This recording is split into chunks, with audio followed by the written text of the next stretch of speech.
My name is Greg Nutt. I'm an Air Force veteran from back in the 80s in the Cold War.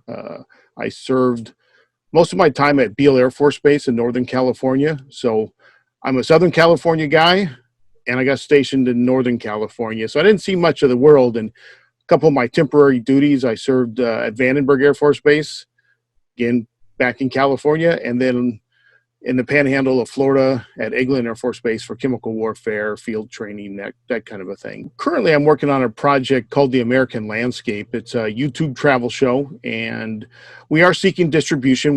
We've talked to PBS. We're looking at ways to possibly get on cable. But currently, we're putting our shows out like we just enjoy doing it. So we're putting it out on YouTube, making it available, and then hopefully someone maybe that has some influence or interest will pick it up. Hi, I'm Greg Nutt. Come along with me as I hit the roads of the United States of America. Museums, roadside attractions, greasy diners, ghost towns, you name it. My crew and I will take you there, meeting the people and seeing the places that make the United States a great place to travel.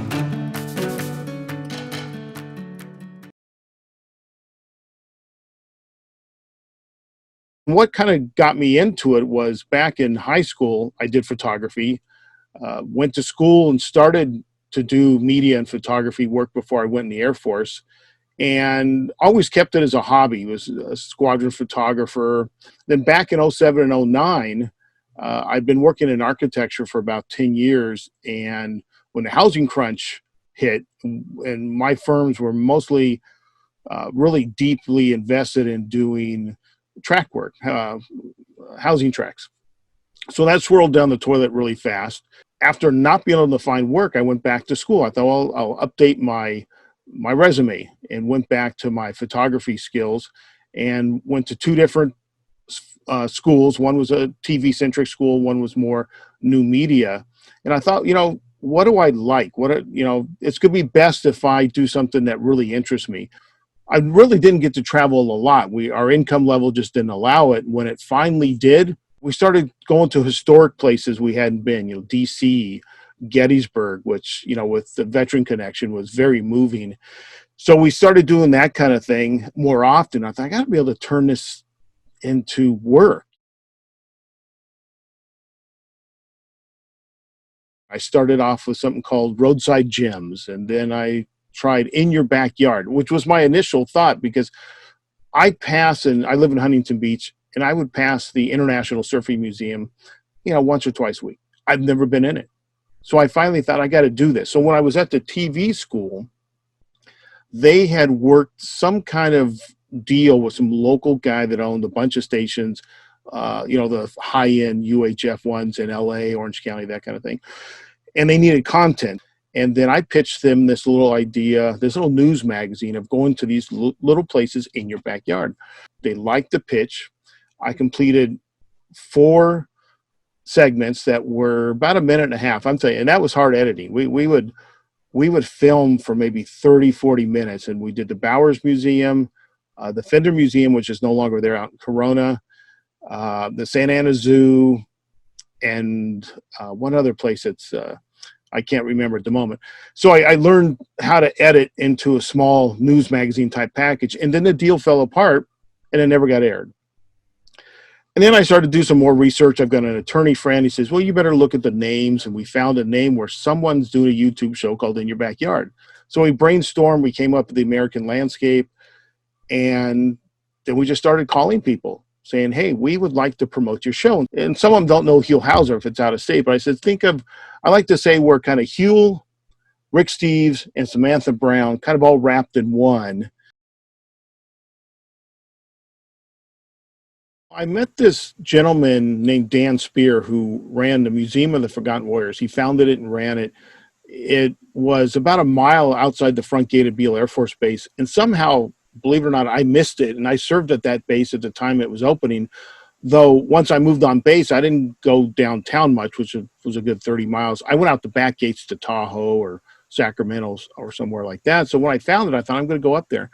And this guy was amazing. The amount of energy he had for his museum and how he could keep all the stories in his head. He didn't need to read any of the cards that he had in the displays, but he welcomed me home. It was the first time I'd ever been welcomed home, and inside I kind of chuckled because I literally served a mile down the road at my first duty station. So this was a passion project. It's kind of in his front yard.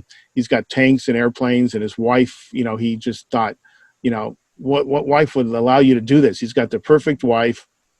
And then after we filmed up there twice, I found out that he'd went in the hospital the day after we filmed the second time, and he died a week later.